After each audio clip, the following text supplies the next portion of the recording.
I'm going to show you how to conquer the entirety of Anatolia and the Balkans in just 20 years as the Little Ottomans, one of the most overpowered nation in Europa Universalis 5, and I'll explain in this video how, as well as by following this run, you will better understand the more intermediate and advanced ways of winning your wars in the game. Only if you learned something from today's video, make sure to hit that subscribe button and leave all notifications on, otherwise YouTube will not notify you when I release more videos. And if you haven't yet gotten EU5 or you want to get any game from the Paradox forums, consider using my link. I would really appreciate it. In 1337, the Ottomans start off as a small foothold in Anatolia with only 600,000 population. We do have, however, 80 tax base, which is quite a significant amount compared to all of our neighbors, and we got 190 dynamic historical events as well as 44 unique country bonuses alongside another 4 Turkish and 1 Turkic country bonuses. Our starting leader Orhan Bey is the son of Osman, the founder of the Ottomans beylik, and has some of the best starting abilities out of any leader in Europa Universalis 5. As always, we're going to start by getting our current researches, organized religion,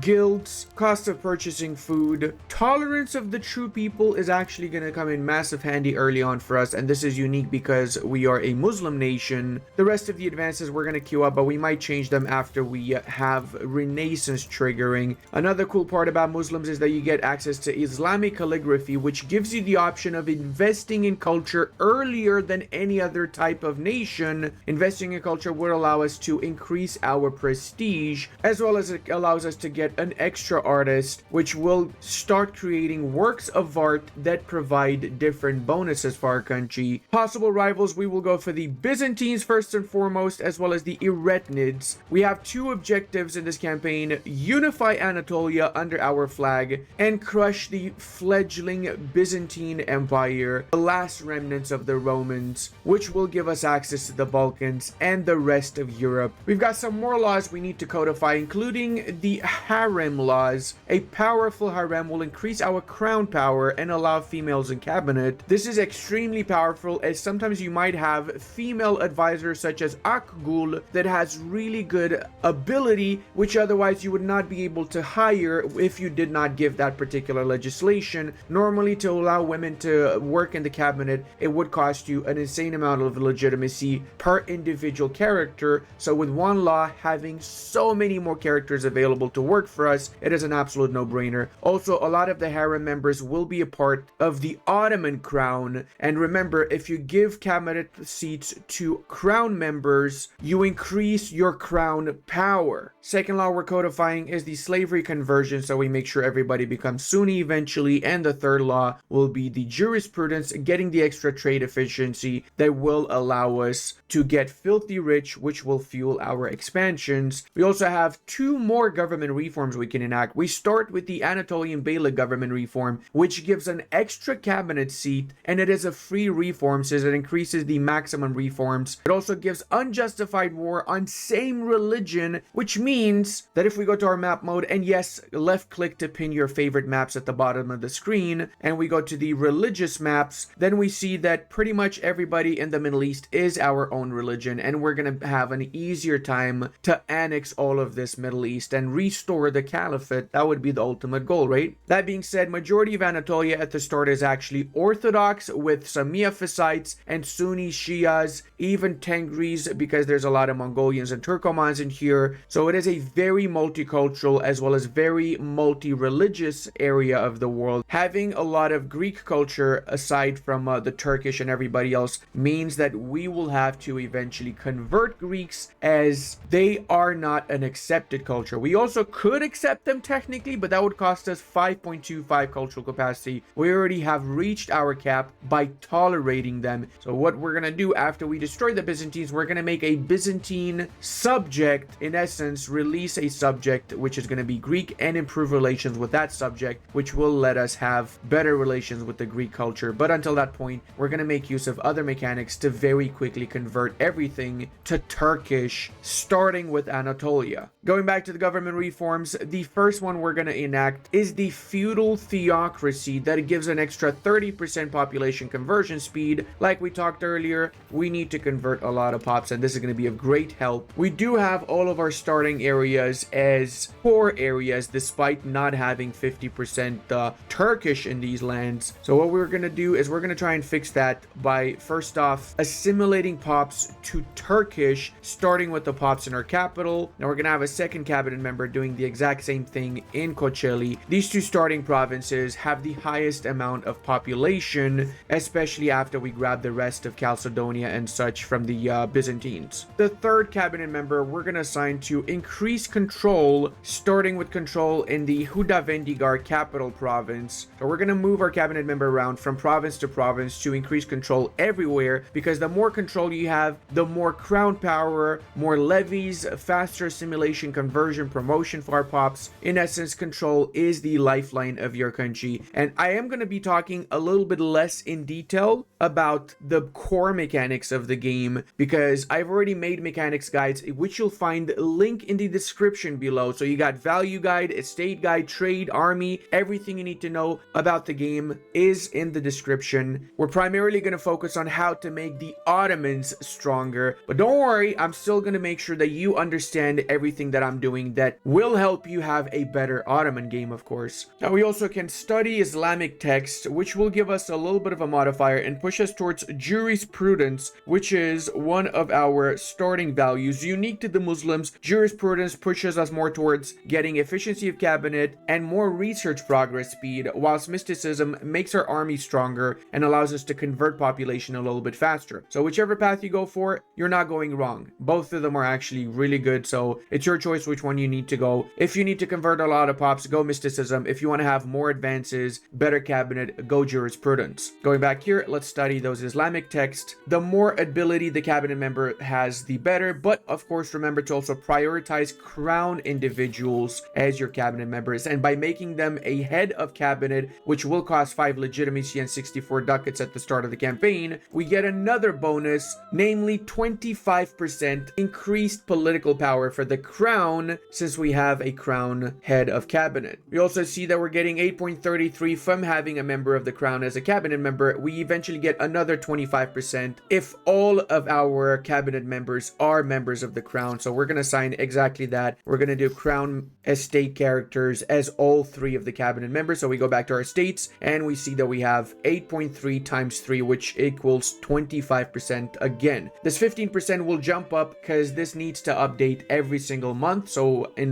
May, we're going to have a lot more crown power. We'll get back to this in a second. We also want to revoke one starting privilege, the communal lands. It does lower the nobles' power, but it pushes us towards decentralization quite a lot, and it only costs 8 stability to revoke, so it's honestly the best idea to do it early in the campaign. It will lower the satisfaction for the commoners. We also want to give another privilege to the burghers, the urban development grants, as that will give us monthly development 0.01 flat for the entirety of the campaign. This is one privilege that you never want to revoke, and every privilege you give out again will lower the satisfaction of the other estates. So right now we better not give any more privileges out, because we're gonna have rebellions after rebellions because of the estates being disloyal. We also have unmarried children, and that is not good because we want to have as many members of our crown as possible. So we're gonna go ahead and we're gonna marry this child to a member of our court, namely Essen, which belongs to the nobility estate. Take note, because we're Muslims, we can marry him to multiple characters, so we can get him a second and even a third wife. This man is gonna have a lot of children. One thing about the Muslims is that honestly they're so overpowered. They get a lot more money than everybody else, because we've got the Zimmi tax, which gives us, as you probably noticed, a lot of tax, and I really mean a lot of it. We got the unique value, we've got the ability to have insane amount of members of our crown estate, a lot of unique modifiers that helps with expansion and conversion. We've got the ability to do slave rates, so we can increase our population super fast. You'll see in this campaign just how fun it is to play as them. Now, since we are at the economy tab, we're gonna crank up the cost of court to maximum, the stability to maximum too, and we're gonna go down with the diplomatic spending for now, go down with the forts, with the army maintenance. We're gonna assign automatic tax management for all of our estates, because the way way this works is the automatic tax management will try to balance this out until it reaches 50% a state satisfaction. So it will increase or lower the taxation as needed. You don't need to worry about this for the rest of the campaign. We do, however, have to manually increase our minting. So we're going to go all the way to minus 0.0. That way we're making money, but we're also not increasing our inflation as we're not going over the threshold. Now on the trading tab, we have automatically assigned trade in our market. This works fine. You don't need to worry about anything right now from a trade perspective. We'll go into trade later in this video a little bit as we arrange trade to more particularly fit our needs in the mid game or just later in this campaign. But if you want a proper in-depth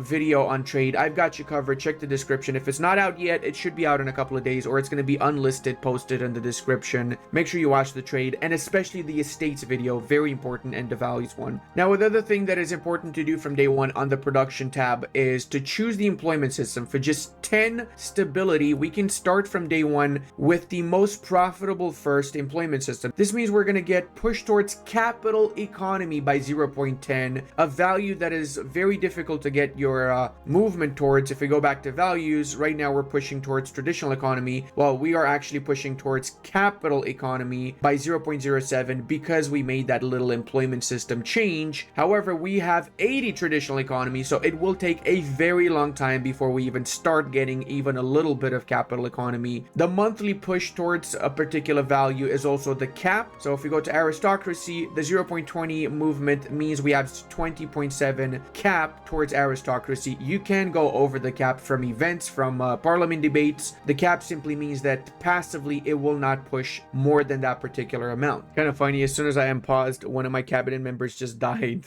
Oh dude, we wasted money on a cabinet member for nothing. After 1 month has passed, you will get the event The Rise of the Ottomans, which will give us the Legacy of Osman government reform. If you don't get your third government reform before the first month has passed, this is what happens. You need to wait until the Legacy of Osman gets fully implemented before you can get your fourth government reform, because that's right, we can have 4 of them, but the fourth one's only available after this has 100% implementation status, which is when we get not only the extra cabinet seat, but also the possible reform. So that means the Ottomans start with 4 cabinet members from the very beginning of the campaign. More cabinet members means we can more easily expand, convert, assimilate, change our nation's internal values, and just do a lot of amazing things. Another thing that triggers with that particular event is the Rise of the Turks situation. Now, this is a unique situation available to us. We can win this particular situation if we have 500 locations and 50 urban locations, or if we annex all the other beyliks in Anatolia. And right now we are the strongest of the beyliks in Anatolia, followed by the Eretnids and the Karamanids. We've got some options when it comes down to the situation. We can press claims. That's going to give claim on a province in Anatolia. So if we do that now, let's see. We can do a claim on Ankara, Silivrishash, Kanchiriki, Kabakachiki, basically every one of our neighbors, including the Romans in the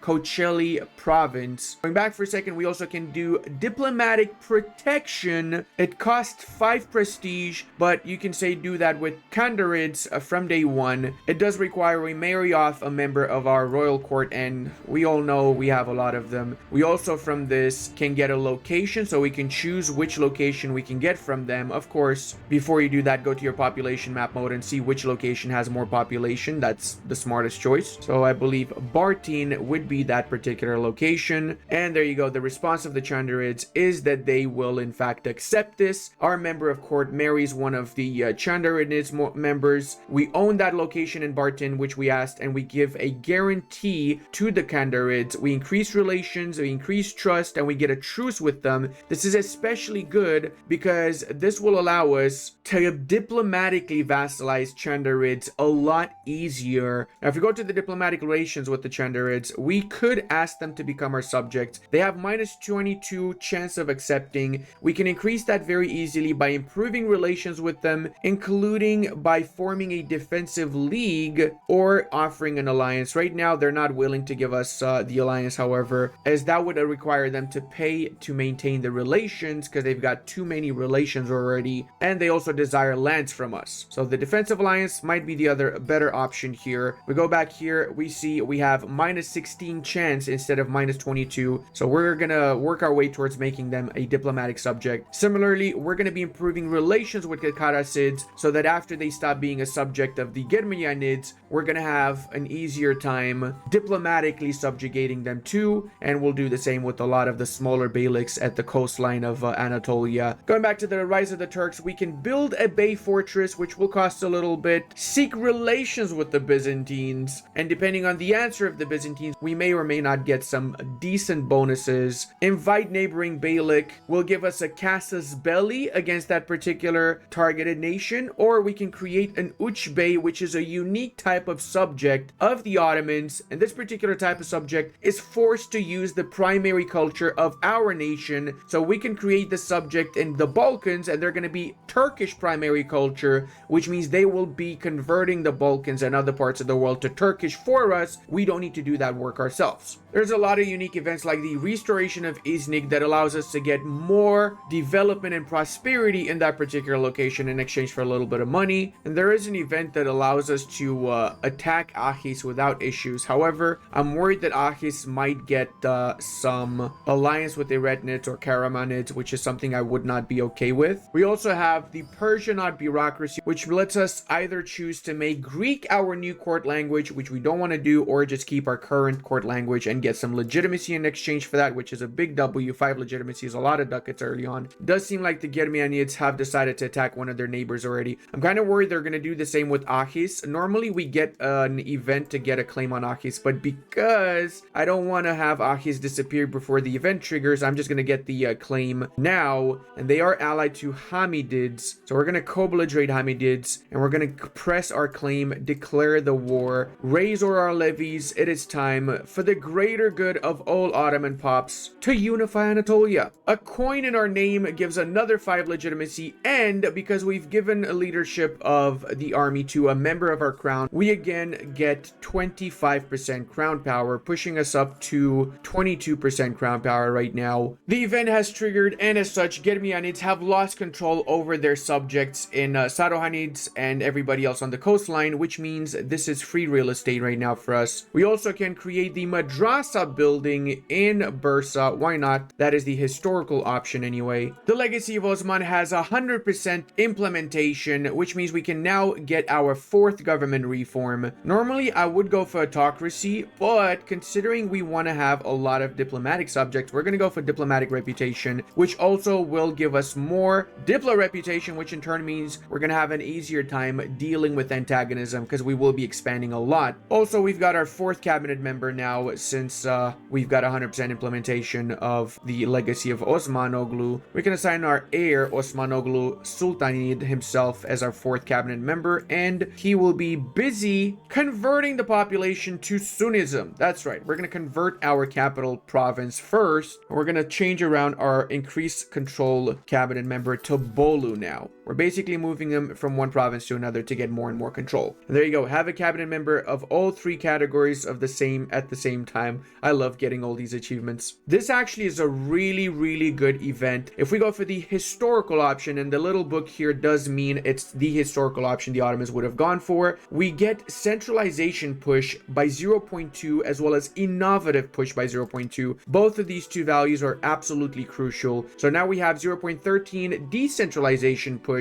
Once we get rid of a few of these privileges or policies, we will start pushing towards centralization. And in general, we start with very little decentralization already, which is a good W. Most of the values are pretty decent compared to most nations. We start with innovative push. We're at the middle ground between spiritualist and humanist, so we got no penalties from converting or assimilating. And would you look at that? Finally, we got Ankara too. Since Ankara is the capital of this particular province, all the other locations will will switch control to us. And because we've got professional soldiers within this army, we can refill the garrison, so nobody can take this back from us. That's just an example. I probably shouldn't have done that because the enemy doesn't really have an army anymore. Now, to get to Hamids, we need to get military access from the Karamanids. So we're going to go to access actions, and we have to purchase military access. We don't have one diplomat. We're actually losing diplomats. Why is that? Remember earlier, I did not do any diplomatic spending. Well, that means we have to start doing diplomatic spending. So we're going to cap this out so we quickly get as many diplomats as possible. The capacity is 4 right now because of the extra 3 from diplomatic spending and the base being +1, and monthly we get 0.35 diplomats. With improving opinions of other nations, monthly lowering our diplomat increase by 0.5 per opinion. We're improving with 3 different nations, so it's 0.15 reduction right now. We also don't need to spend for stability that much anymore, so we're going to lower that a little bit. In fact, we can just lower it to 0 for now. 3 months have passed. We're able to get that military access, or better yet, purchase the military access from the Karamanids. So now we can move our units through their lands. We see the army of the Hamids here. We can destroy it before we start moving towards our capital. And we also have our very first parliament, or as the Ottomans call it, the Divan. We're going to call this Divan in our capital, and we've got a lot of different debates we can enact. The expand gravel road network would be the best one, because not only do we get cheaper road building and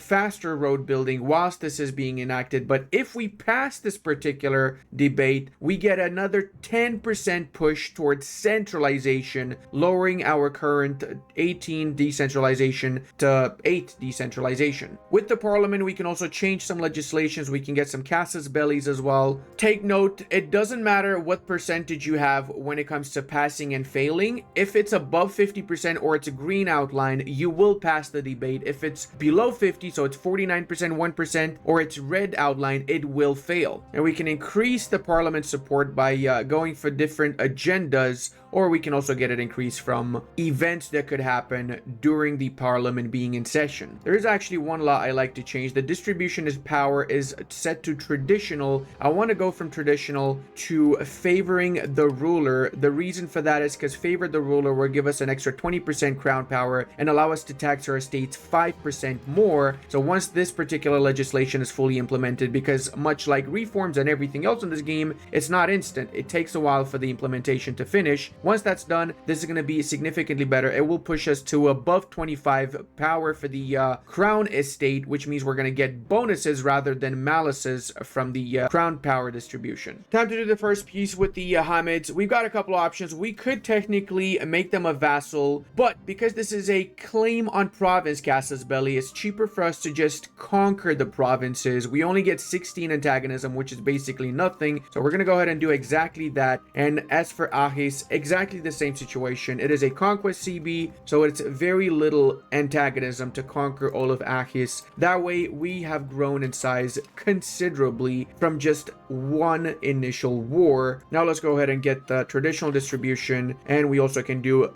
bellicose stance, which should put us above 50% parliament support. Why did I go for a belligerent stance? Because belligerent stance allows us to get more antagonism reduction for taking lands. So right now we're sitting at 47%, which is why as the Ottomans, it's a lot easier to expand from the beginning of the campaign, and we just want to continuously push towards belligerent the entire campaign. We want to max it out if possible. Back to the Chandarids, they now have 0.0 reasons to accept becoming our subject, so we're going to give them military access. That should put us at 3 reasons, which means in 1 month we're going to be able to diplomatically subjugate the entirety of the Chandarids. Booyah Shaka, with a simple click, we just doubled in size. That automatically disbands the defensive league, which we had with the Chandarids too. Now we can do another claim on the Germianids. We see right now Kütahya would have the highest population in the land of Germianids. This claim will expire in 5 years, so we can attack whenever we want to. We do need to disband our levies before we decide to attack the Germianids though. And there you go, we got our push towards centralization. Amazing. What do you know? Another amazing, unique Ottoman event event that's going to make us even more powerful. I'm okay with that. The fall of the Horde of Hulaguids. Ooh, okay. We do have good relations with Aydyns too, so we're going to insult them so we can attack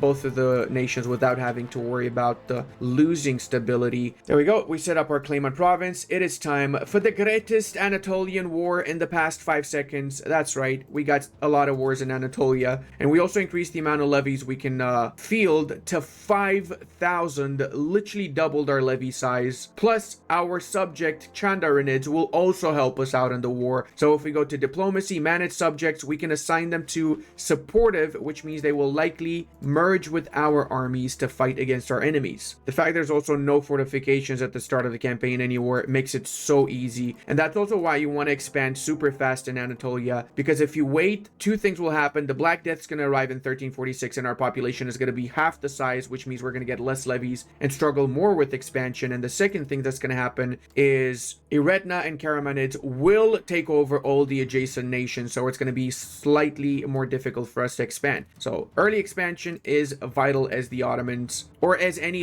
of the Anatolian beyliks. You don't need to start as the Ottomans. The Ottomans are the best and strongest, but you can start as any of them and get the same results technically. The Age of Renaissance has triggered. We've got 3 different focuses: military, admin, and diplomatic. Diplomatic is not really for us because we're not very big believers of diplomacy. Admin has some interesting advances that we like to get our hands on, such as the proximity cost reduction, whilst the military makes our already overpowered armies even more overpowered. I don't need to be super overpowered. I'm going to go for the admin ones as consequence. Take note, once you've researched these particular advances, they will stay with you for the entirety of the campaign. I absolutely love how overpowered our units are compared to the enemies. The entire enemy armies have been defeated. All that's left now is to just siege down the fortification in Smyrna, because we actually need a little bit more war score to fully annex Aydın, which of course is the idea here. We want to grab half of Anatolia. One very important thing to take note of, guys: the strength of your beylik will determine the rank of the beylik in the situation of the rise of the Turks. So because we're the first rank, we have events that will speed up integration of provinces, allow us to subjugate weaker neighbors via event, as well as some of the main actions are available to us only because we're the first beylik, such as pressing claim would not otherwise be available.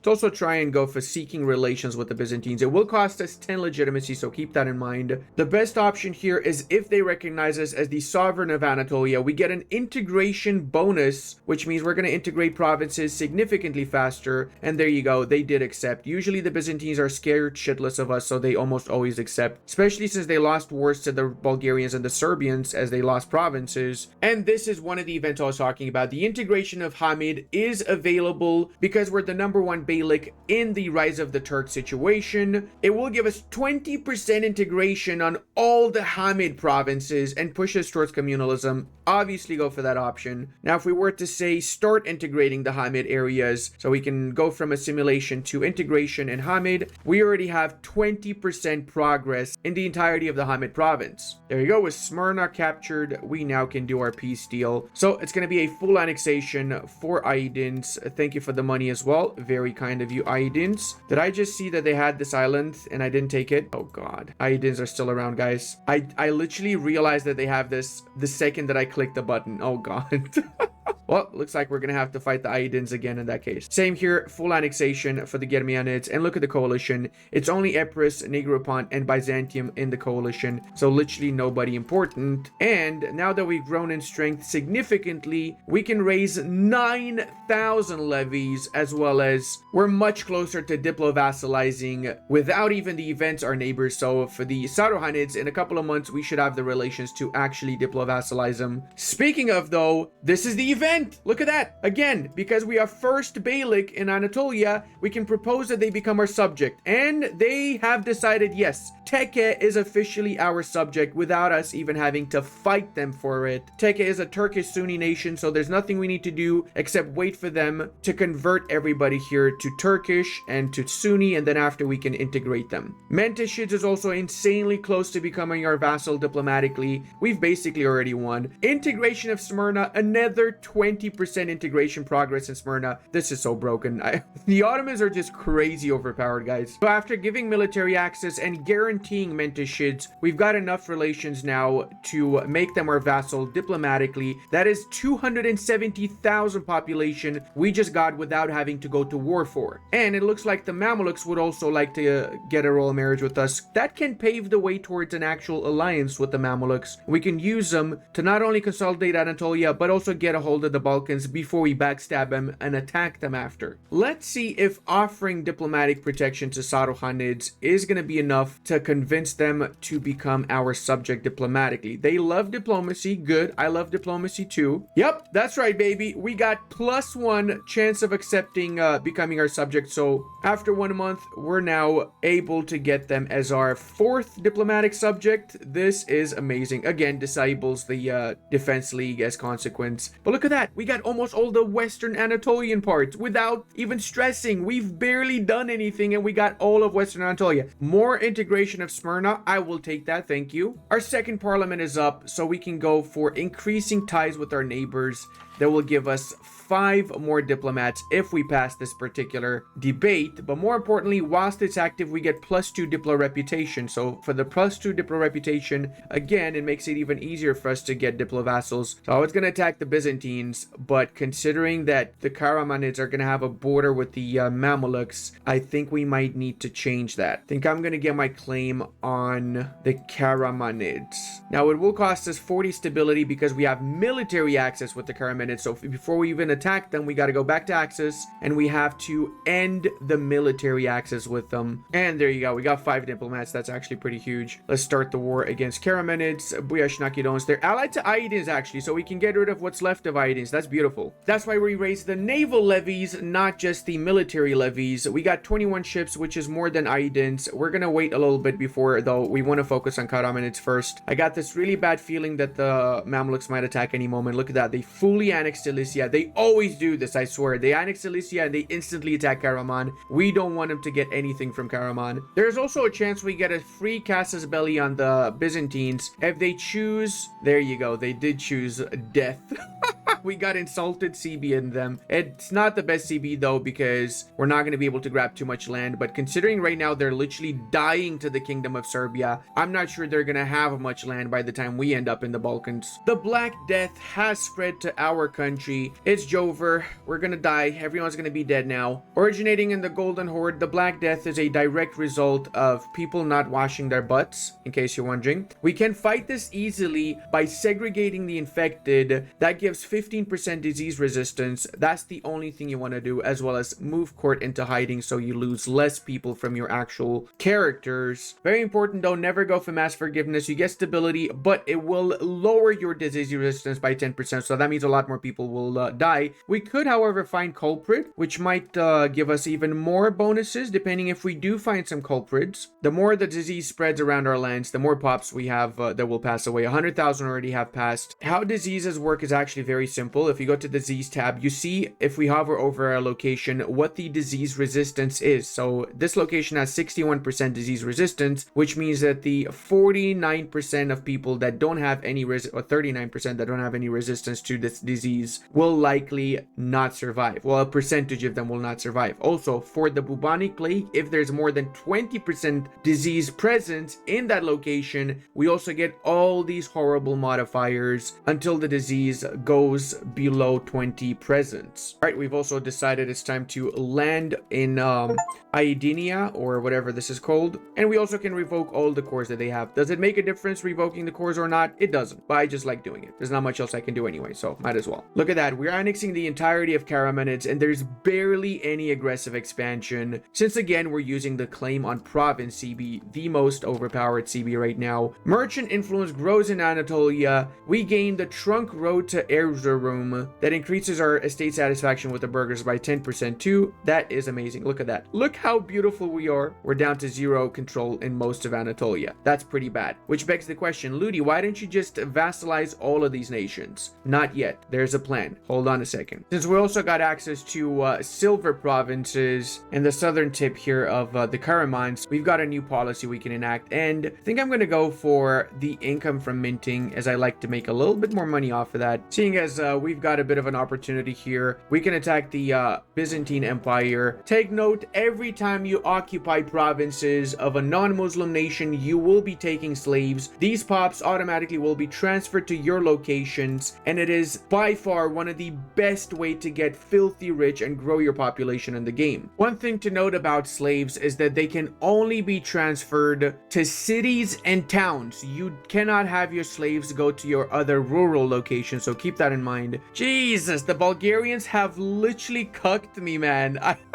I have to do a Bulgarian war now just to grab a hold of the entirety of this province. That is the worst thing ever. Yeah, Byzantium's not having a good time in this patch at all. But hey, if you want to play as Byzantium, I got a dedicated Byzantine campaign where I explain in detail not only how to survive, but thrive as them. Link in the description if you're interested. It's also time that we start annexing the Chandarids. Because Turkish is the dominant culture in Chandarids, we have an annexation bonus of 100%. So from this peace deal, we're grabbing Constantinople, Gallipoli, the little holdouts in Anatolia, humiliating them, grabbing their money, and that's basically it. GG's for the Byzantines, pretty much. We also are going to destroy the Patriarchate, which means all Orthodox nations are going to suffer massively. And now with Constantinople out of the way, we got the strongest economical area in the Balkans. 13 potential base tax is huge. That means we get the City of the World's Desire event trigger. We can assign Constantinople as our new capital, and all the other areas in the Byzantine province that are owned by us become a core. We're going to do that. We also get the Balkan Wars, which means as long as we own 120 locations in total and have a presence in the Balkans, press claim action in the Rise of the Turks situation will allow us to gain casus belli against provinces in the Balkans as well. So we can press claims on the Bulgarians, the Serbians, everybody else also, not just in Anatolia anymore. The sad part is that we actually lost 2 potential cores in Korlu and Vize because these were stolen from us by the filthy Bulgarians, so they're gonna pay for it. But look at that, we didn't need to integrate Constantinople, and that is an absolute massive win. This also triggers the Great Turkic Migration. The migration action is gonna be available, and again, in the Rise of the Turks interface, it's gonna cost 86 ducats every time we want to do this. This allows us to send Turkish migrants from one of our provinces to another, which will speed up the process of making most of Anatolia Turkic. Now, you're probably noticing we have some massive control issues, and I mean massive. How are we going to deal with this? 2 options. Either we just brave through it, because remember, we're going to get a lot of integration events. We already got an insane amount of integration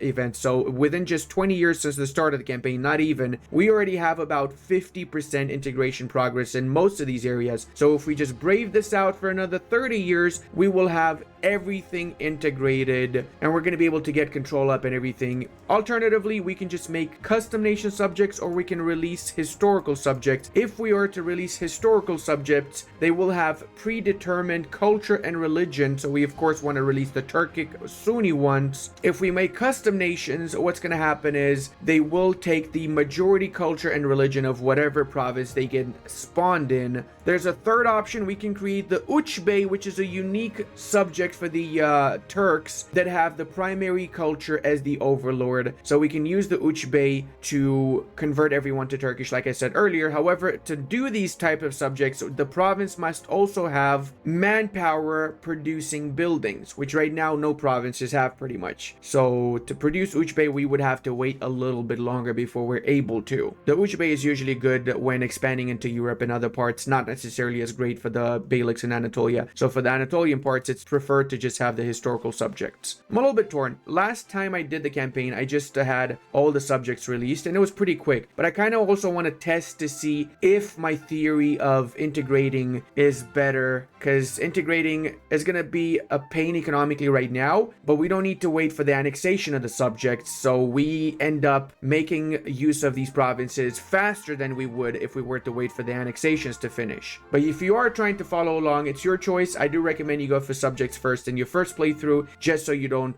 struggle with control as much as I am right now. And also, this is a theory I'm testing out in this video, so I'm not sure if it's actually better or not. The biggest draw point to this tactic is that we have really low crown power, which affects everything, so we're gonna really struggle economically for a while. Exactly what I was saying, another 20% integration progress in Alaya. This spawns very often. The Black Death also finished, and we lost 500,000 pops overall. And take note, when we do change our capital to Constantinople, the control also changes, because the new capital, the main source of proximity is Constantinople. That means it's further away from the other areas within the Anatolian parts, so we need to grab a hold of the coastline from which we can start spreading more control inland. We can become the pirates of the Mediterranean. We get a dock building in Constantinople for just 8 ducats, which is huge. A dock usually you get much later in the campaign, and that's going to allow us to actually have sailors, which in turn means we're going to be able to build ships and start raiding the coastline of the Mediterranean. I honestly love how overpowered the Ottomans are. It's just like, it's so powerful. I have no words to describe how easy it is playing as them. I'm going to use some of my money to start building a few roads, at least in the core areas we want to get the roads established. Also, remember when I said the events help us get integration faster? Not only that, but we also get the Seljuk heritage, Legacy of Osman, and the law that we did as a change, the power projection, so we're actually increasing integration progress by 2.66 a month. To put things into perspective, I normally get that in the 1420s as most nations, so about 100 years earlier, we're able to integrate super fast our provinces as the Ottomans. Again, integration of Levnos. I'm not kidding, it is really freaking often that I get this. Like every few months I get it again and again. I feel like it's a little bit OP. Maybe they should tone it down a tiny bit. The Kubanids have almost entirely wiped out Eretna.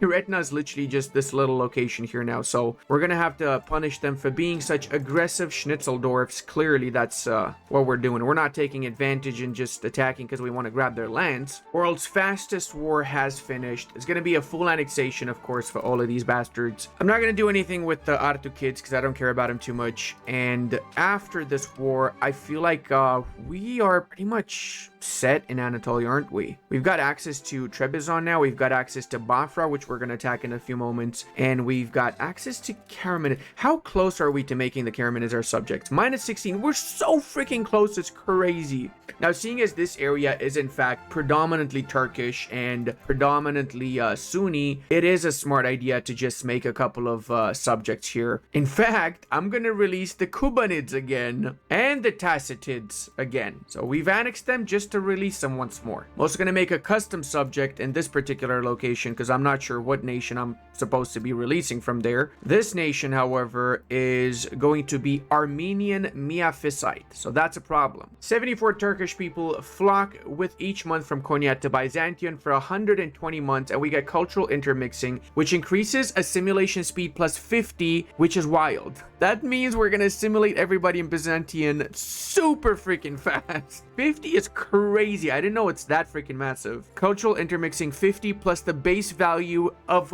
1. So by default, we increase the base value 50-fold with a single click of a button. And again, integration of Aydın. I'm telling you, this is way too often happening. Let's go ahead and enforce at least our religion on Divriji. So even though they're Armenians, at least they're Sunni Armenians. We'll make them Turkish too at some point though. All right, and this time we're using the claim on the Byzantines to get the really quick war against them. So with the claim CB, we basically can fully annex everything that's left of the Byzantine Empire now, win a single war. In a rather historical way, the Genoese have decided to help out the Byzantines. Unfortunately for them, the Byzantines are willing to give us Genoese provinces within Anatolia as long as we let them survive in the southern tip of Greece. So we're quite literally doing what historically happened, and we're keeping the despotat of Morea alive pretty much. We also will dissolve the patriarchate, which gives us a buttload of money, and we've officially gotten rid of the Byzantines in just 20 years and unified Anatolia as well. That is pretty crazy. And hey, what do you know? Another integration integration bonus. This is just wild, man. You saw that? We integrated those provinces simply because of the event trigger. Oh my god, I love this. I love the Ottomans, and I'm genuinely convinced that simply directly owning and not having too many subjects might beat the meta for the Ottomans, at least only because of that event triggering again and again, no other reason. I'm gonna spend a little bit of legitimacy here to make one of my cabinet members head of cabinet, which means we get an extra 25% crown power from having a member of our family head of the cabinet. Problem is, we're still very low on crown power. 21% is basically nothing, and that's predominantly because we've got way too many low control provinces, because most of our provinces are not actually integrated yet. We're still working on that. Let's also go to our RGO builder, and we're gonna just expand all the better RGOs, namely the silk RGOs, max out the ones in our capital in Constantinople and as many of the ones in Bursa. That should bring a lot of profit within the next 3 years. In fact, I love the fact that the RGO builder tells you exactly which ones are the best provinces to expand the RGO in. Highly underrated, and you really need to use that as much as possible in your campaigns. Also, I feel like it's time to create another subject, so we're going to do a custom subject in the northern areas of former Byzantium. We're going to make these guys a fiefdom, which means it's going to directly be controlled by us. My leader is going to be this little nation's leader too, and the reason I created them is because I want them to be Greek so that I can eventually increase my relations with Greek culture. After we wipe out any other Greek nation, we will have the option of doing so. We also will give them a few more provinces in Evros, as well as this little location in the north here. We're going to keep Gallipoli directly controlled by us though, and I've made them into a fiefdom because when it comes down to subject strength, it's added together based on the type of subject. So you want to have sometimes a mix of vassals, fiefdoms. That way, if you have both vassals and fiefdoms, even though vassal technically is better because it gives the technology spread, it's going to make it easier to keep both of these types of subjects in control, as their strength doesn't add up with one another. And look at that, we literally barely started to invite people over to Constantinople, and we already have 14% population that is Turkish. That is a lot, because this is 89,000 people in this one location here. That's why I'm saying it again, invite Turkic migration is insanely overpowered. It literally gives more than what you get from assimilating with your cabinet member, and you're not even using your cabinet member. Oh, what do you know? We also get a claim on Kayseri, which means we now can attack the Chandarids, destroy the Chandarids as consequence, and have a free expansion into the east afterwards.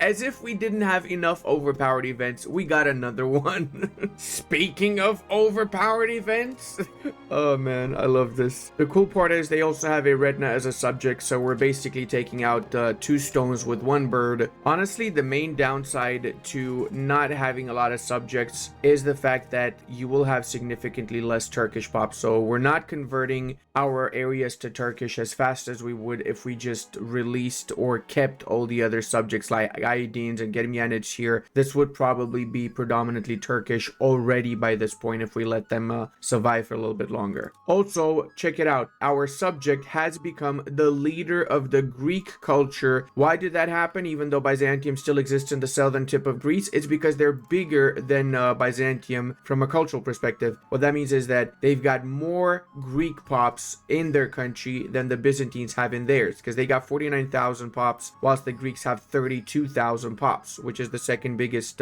Greek nation after our subject. So that means on the 4th of April, now we can improve our cultural opinion with the Greek people. So if we go over to cultures, we see that they don't hate our guts anymore, which means instead of paying 4.8 to accept it, it's 3.4 to accept it now. In 50 years, we can improve cultural opinion again with this subject, and once we do that, it's going to be even cheaper to make Greek cultures an accepted pop, and that's when we're going to actually make them accepted, so that all of our provinces that have predominantly Greek, whatever that might be at that point, will be core provinces too. We do have to be a little bit careful with the Chandarids because they do in fact have super strong units. We outnumber them quite a bit now though, so I'm not scared that I'd lose battles. As long as I outnumber them 3-1, we should still be fine, even though they got better units. Also, holy schnitzel, they got 2 cities already. Kayseri and Sivas are both cities. There you go. That's exactly what I was saying. We have in fact wiped this out because one of their armies already, and now the second one's going to be a bye-bye. Look at the difference here. They don't even have any soldiers to put put on their right flank, which from the get-go means that we already won the battle. It's very silly when they got the entire frontage for the center and their left and 0 on the right. That's just nonsensical, really. Okay, I'm not sure how that's possible, but they just annexed my subject individually. Like, what the hell?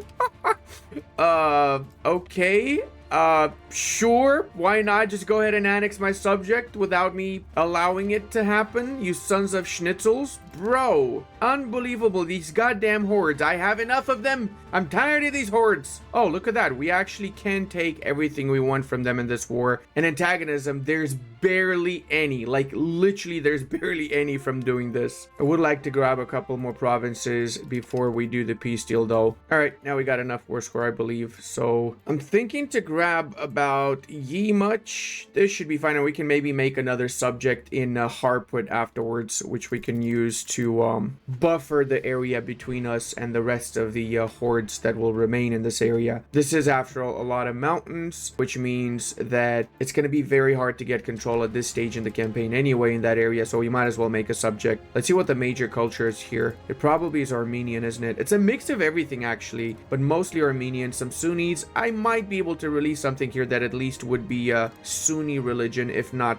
Turkish culture. Now, we have a coalition formed now of Bulgaria, Serbia, Trebizond, and Hituk, which I'm not worried about at all. In fact, this is exactly the nations that I was intending on attacking anyway. And look at that, we actually can release a historic subject, the minor tribe of Chemishjegerek. We're gonna keep them as a fiefdom, and there we go. Let's see what their situation is. They are Kurdish, Sunni. Mwah, chef's kiss. That's exactly what we wanted. We've got a decent amount of sailors saved up too, so we can start making some galleys. I want to get I don't know, like 5 galleys should be fine for now. Together with the fishing ships that we levy during war, this should give us superiority in the Aegean Sea, at least for now, because we don't have to worry about the Genoese anymore. They're out of here. Only nation we got to worry about is the Venetians, but I'll fight the Venetians later. We got bigger fish to fry for now. Also going to change the court language of my little subject here. That way they speak the same court languages as us, and that means they get an extra 10 relations with us. Oh, would you look at that? The Hungarians are attacking Bulgaria. Okay. Ha ha ha ha. What a great opportunity for me to get a claim on Bulgaria too. There we go, baby. Time to take advantage, isn't it? I'll give the Hungarians a little bit of time to wipe out the Bulgarians. In the meanwhile, I'm going to be giving out these lands to my little subject. Ooh, beautiful. That is actually beautiful right there. They're going to be the ones in charge of converting everything to Islam in this area for us. For the greater good of humankind, we shall make sure everyone is Turkish. Fun fact, guys, I don't know if you knew this, but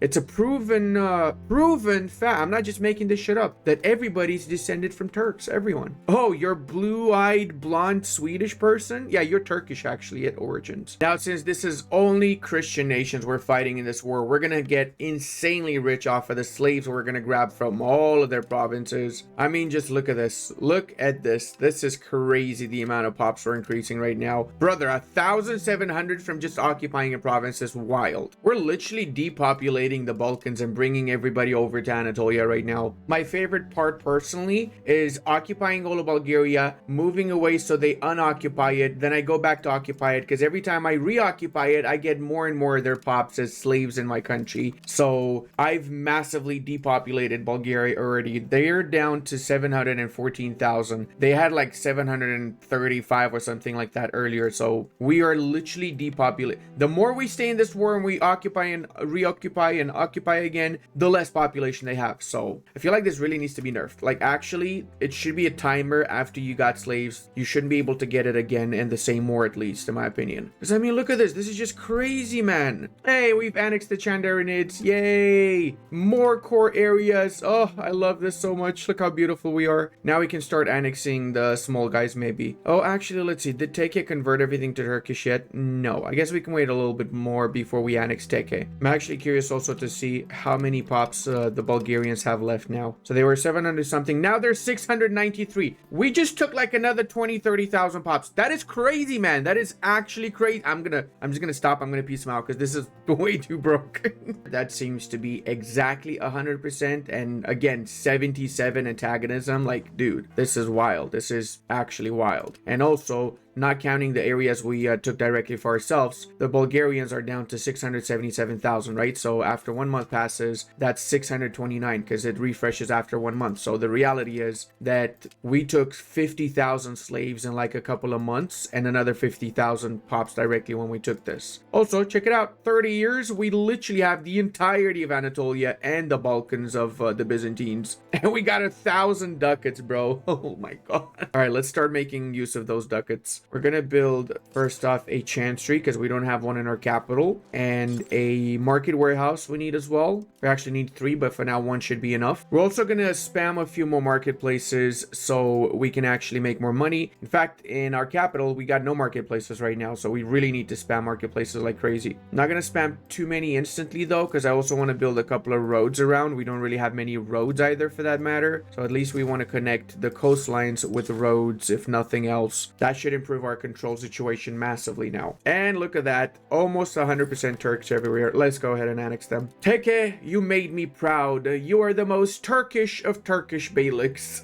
Literally. Also going to be enforcing religion on my Greek subject. That's going to massively improve their relations with us. We're only at +7, but it's going to go up to 104 after 1 month has passed. And the reason for that is because they were Orthodox, which hated our guts before, but now they're Sunni, so they love us. That being said, they are of course very disloyal until the -100 disloyalty modifier goes away, but it will eventually, and then they're going to be a very loyal Greek Sunni nation that we can continuously improve relations, cultural relations or opinions with. I also absolutely love the fact that if you do this unification as the Ottomans, unlike the Byzantines, there's barely any coalition because the Orthodox nations don't have many friends outside of the Orthodox areas, and the Mamluks absolutely love us even though we wipe out the Turkish beyliks because of the unique modifiers for the Ottomans that we talked about earlier, as well as the hordes have a different antagonism makeup too. So it's just an actual delight to expand as the Ottomans because there's nobody to either fight against us, get too much antagonism against us, and we just snowball like crazy. This is the most snowballish campaign I've ever had. And it's time we bring into the fold the last of the Mohicans, the Karamanids. We're taking a bit of a stab hit because we have good relations with them, but they're not accepting to become our subject diplomatically, so we have to involve the army. So guys, the ultimate keg just happened. I swear to god, this game sometimes. I went into this war with the intention of claiming their throne, which means we could subjugate them for cheaper. However, my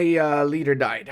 So now I've got a regency, bro. You cannot make this shit up, I swear. It is actually crazy. So now I cannot get my union because I don't have a leader to get the union, which means the only option I have is to grab their provinces, which is going to cost extra because it's 100% more expensive to grab provinces. So I'm going to have to let them survive in these 2 provinces. This is just really, really silly. I wish my leader didn't die. This is it's really just crazy.